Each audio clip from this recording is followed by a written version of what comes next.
Okay, So, everyone, welcome back to another edition of The Hard Sell. I'm Joel Stevenson, your host, and today we've got a really interesting guest. Tony Morris is a conversion strategist. He's a best-selling author of 5 books. He's contributed for Forbes.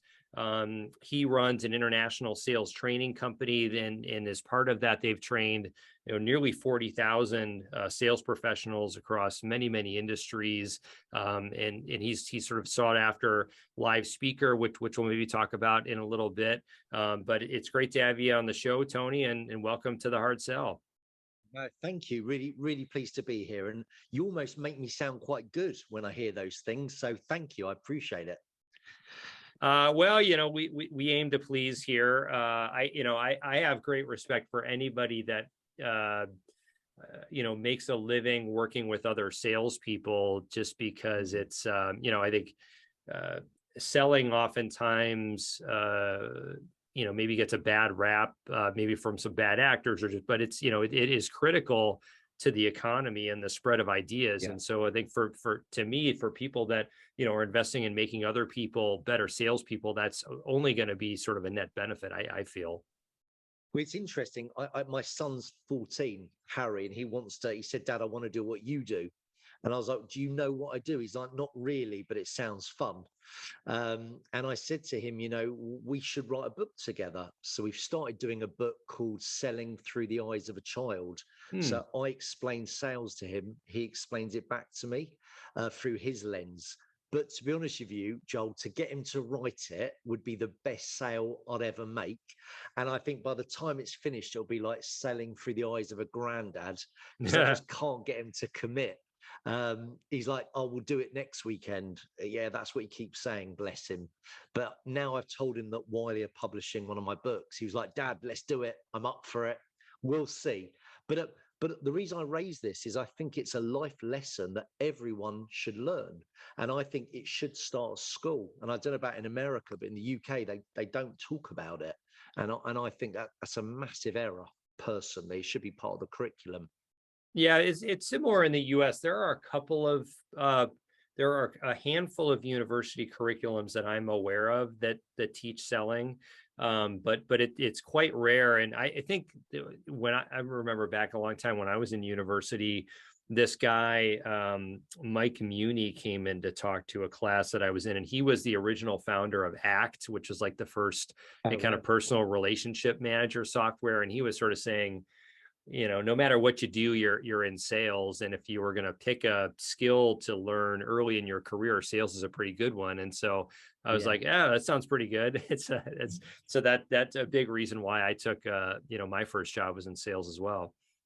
Yeah, absolutely. It's a life skill because it's communication. If you think what sales actually is, it's using words to make impact. It's about persuasion, influence. It's we can use that in every single area of our life, no matter what you do, not just a work thing. So yeah, look, I agree. Yeah, that's right. Now you had mentioned that you've got a book that's being published by Wiley. I think that's the Coffee for Closers. Is that right? Yeah, so it was the first book I published, self-published actually, 2012, and it became an Amazon bestseller for telemarketing. That was its niche, which Hmm. I was really, proud of. I think I got it into WH Smith's actually, which is a big book retailer in the UK. I think in Hmm. America you've got Barnes and Noble. Yeah. It's sort of the equivalent, and I did that actually by cold calling WH Smith's and managed to get it onto their shelves, which when I told Wiley, they like didn't believe me. They said no Hmm. one does that. So for me, that was when I took my family to Disney to see my book on the travel shelf or in the travel shop, WH Smith's travel shop under business books. That was quite a proud moment, I guess. But yeah, since that time, I've now done 4 other books, and I'm currently writing 3 others, including the one with my son, which will never get written. But I got introduced to Wiley by a friend of mine, a guy called Dan Disney, who's also got a couple of books published by Wiley. And they spoke to me and they said, "Look, we've read Coffees for Closers. We love it. We'd love you to do a revised edition." So I've got to get that in by end of this month, and it's going to come out in March next year. So yeah, I'm really excited about that actually.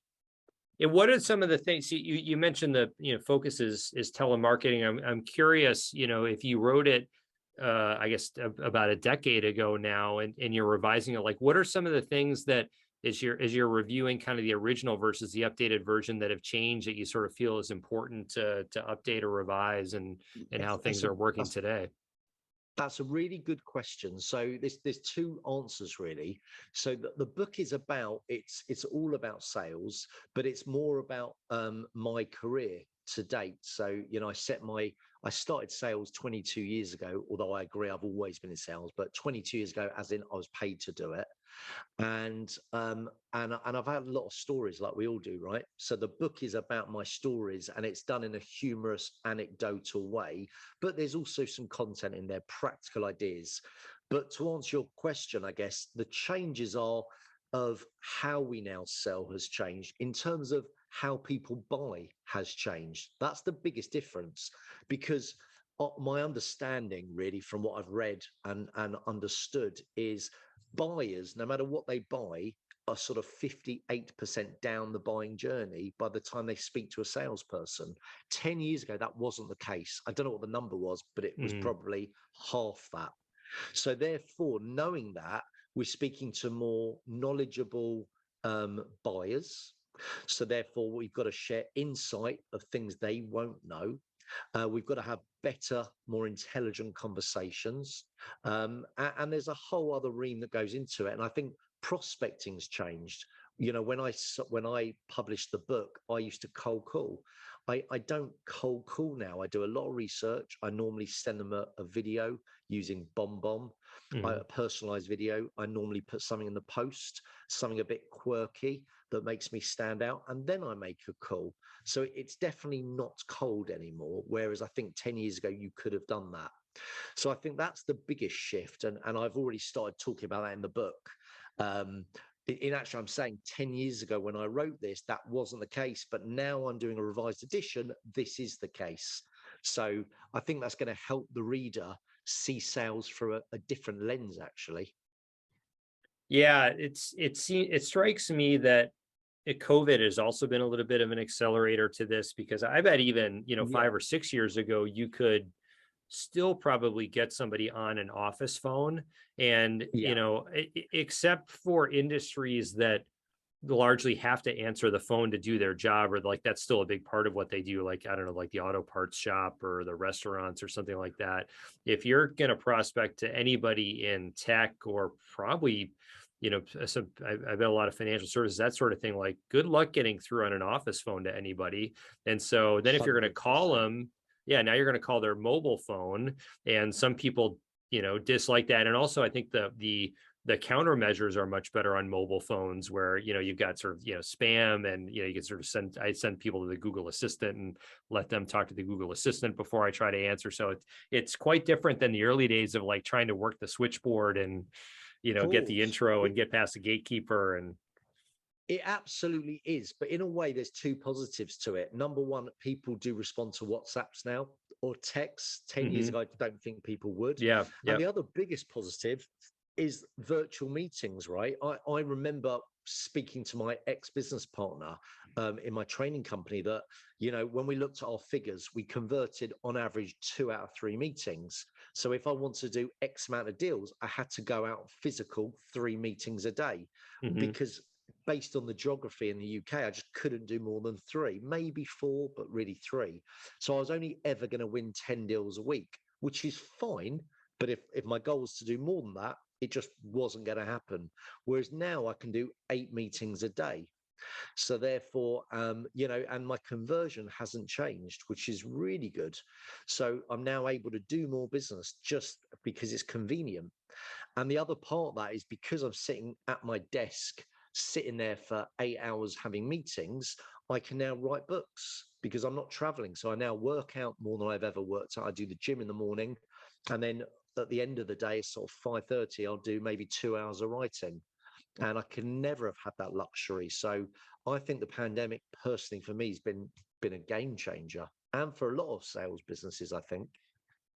Yeah, it feels a lot different these days, and maybe some people long for the old days, but I I think, at least in the US, you think about, uh, in tech, there was sort of this like prototypical enterprise salesperson, and they were a road warrior, and they were constantly traveling, and they were doing the steak dinners, and they were entertaining, and they were probably away from their family. And, I've certainly seen a lot of hijinks go on the road. And there was sort of, it's like almost a derivation of the what happens in Vegas stays in Vegas kind of a thing. It's like not particularly healthy lifestyle overall, I would suggest. And I think, this, for people that have embraced this and have understood what the new technologies are and how they can take advantage of those, like you could actually bring a lot more balance into your life versus like you had to be a gold, an elite medallion member, of whatever airline, if you were actually going to be a real effective salesperson. Yeah, absolutely. Look, it's about productivity, right? The best salespeople in the world, they just use the same time that everyone else has better. They don't have more hours. Yes, they probably work longer hours because the amount of business they're doing, but that's their choice. If they want to earn $1 million a year, that's what they choose to do. So I get that, but I guess they're just more productive, and this pandemic has forced their hand. And I think buyers now are sort of used to this. They're used to being in front of a computer screen on Zoom, whatever platform you choose to use, which is great. I mean, don't get me wrong, I speak at a lot of conferences. I've just got back from America speaking at Outbound, and I miss that. I miss being on stage in front of 1,000 people. And I've got 2 gigs coming up in a month, and then also in the beginning of December as well. And that I love. Yes, you can do that virtually, but it's not the same.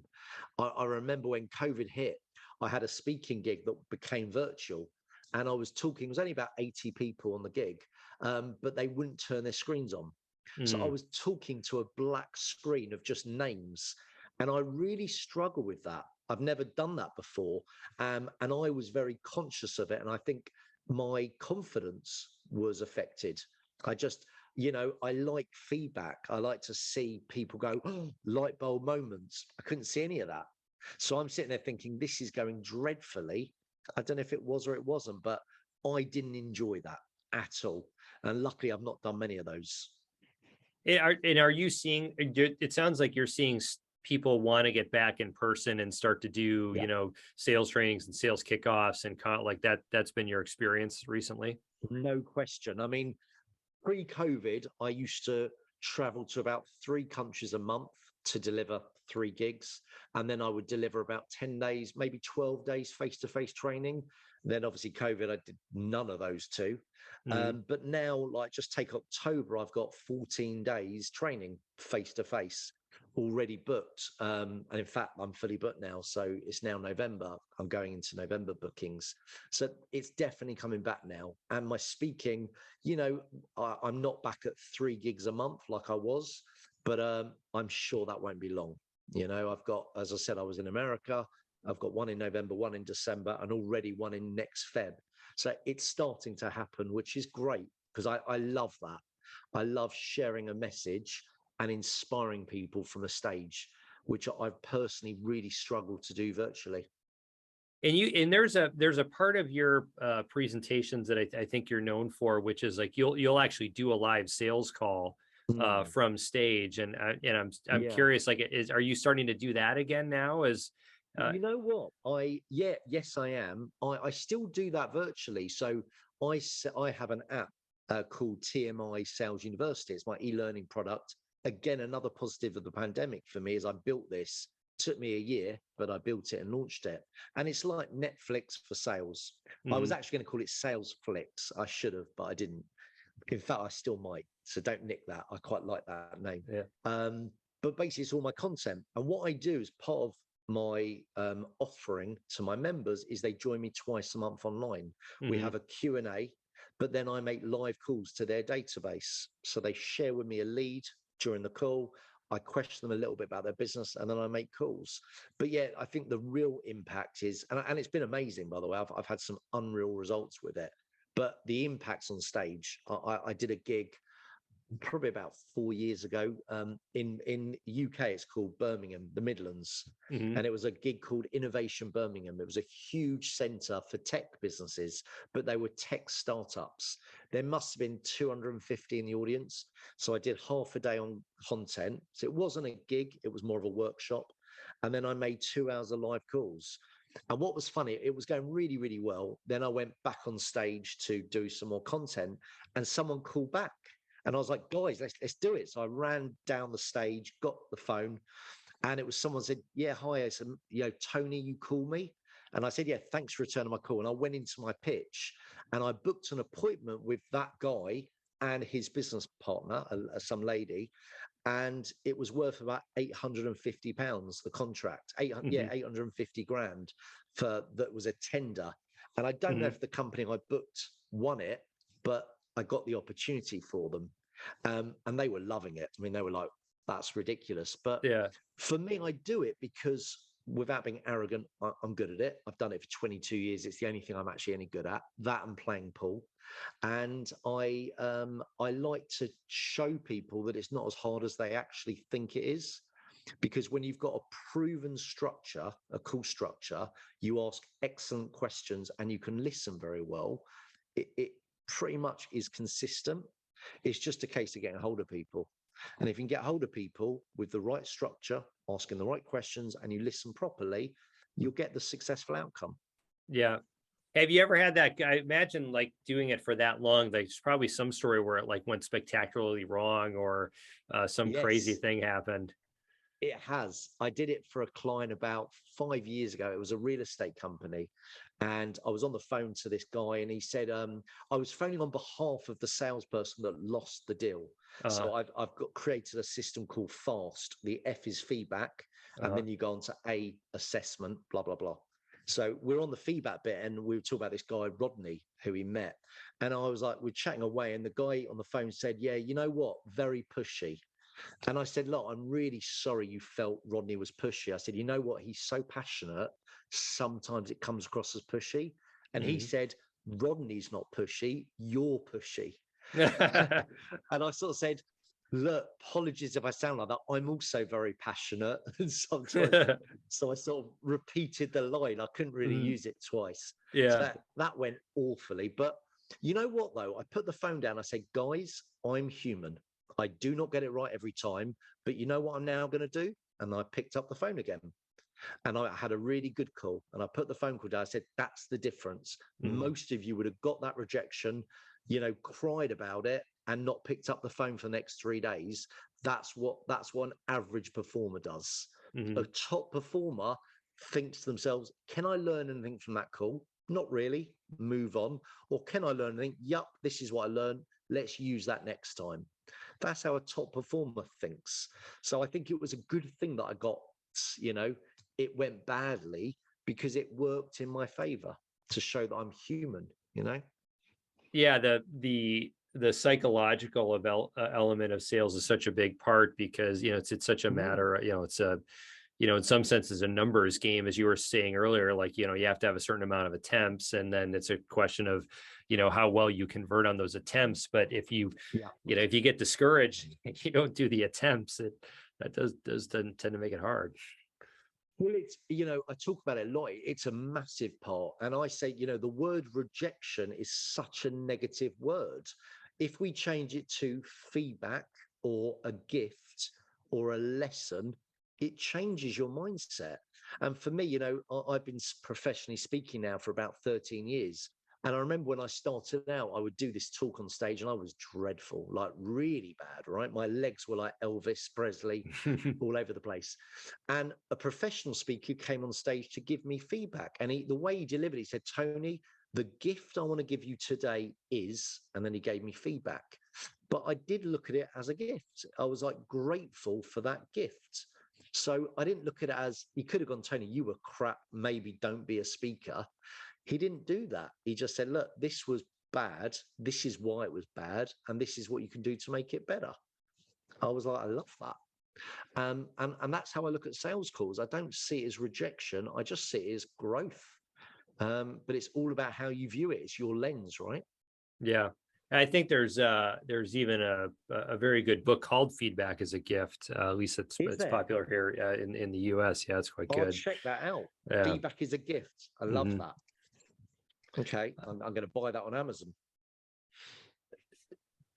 So I guess kind of starting to wrap things up here.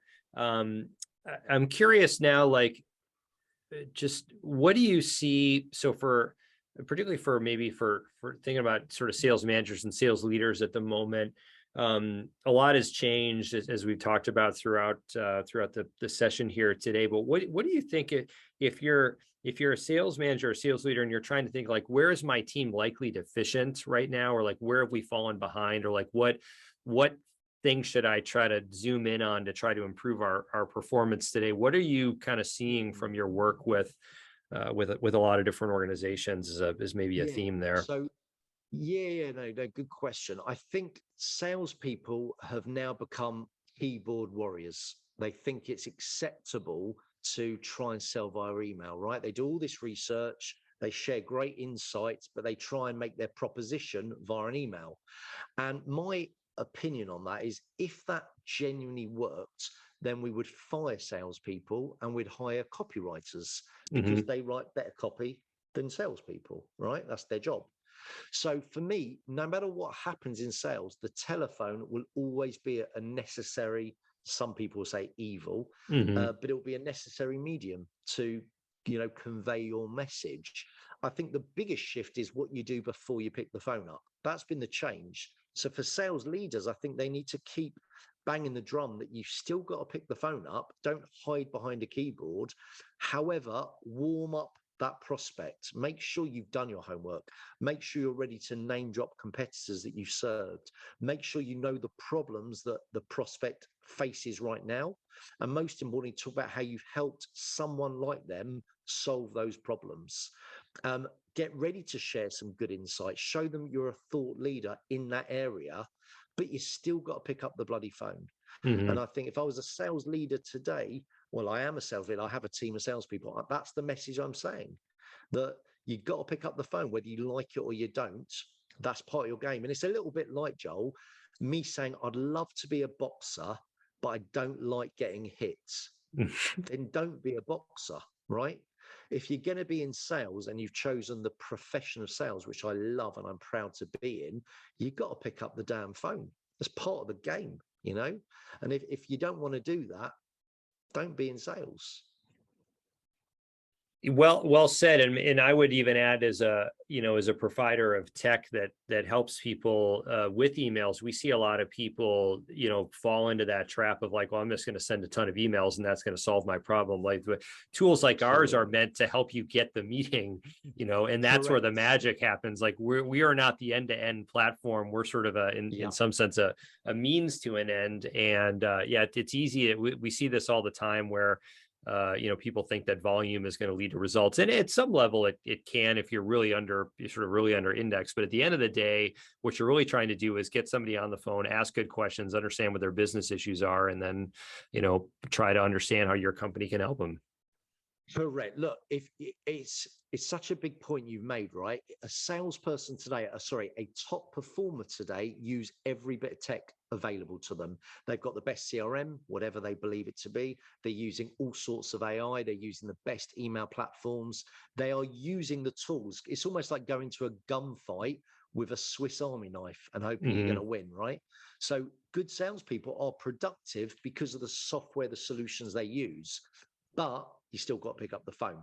So we can warm up that prospect. We can even get a booking in our diary, but I've still got to pick up the phone on that call, or I say phone, go on Zoom for a Hmm. virtual meeting. I've still got to sell. Just the solutions are going to help me increase the probability of having the opportunity to sell. I think that's the difference. That's right. That's right. Well, we're gonna have to wrap it up here on that note, but a lot of great info today. And if people want to learn more about you or sales training, or even pick up one of the books, what's the best way for folks to learn more? Yeah, thank you. A couple of ways. I mean, my website is tonymorrisinternational.com, quite easy to remember. I'm on LinkedIn, I'm on all the social platforms. but feel free to reach out to me. I actually give away, for your listeners, I have my Coffees for Closers that's coming out, the first edition. I have an e-guide of that. So if anyone wants a copy, tell them to ping me an email or go on my website. I'll be delighted to send them one of the e-guides that I've written. That's great. Well, thanks for that offer, Tony, and thanks for being on the Hard Pleasure. Sell today. And we'll hopefully talk to you soon. Nice to be on there. Good chatting to you.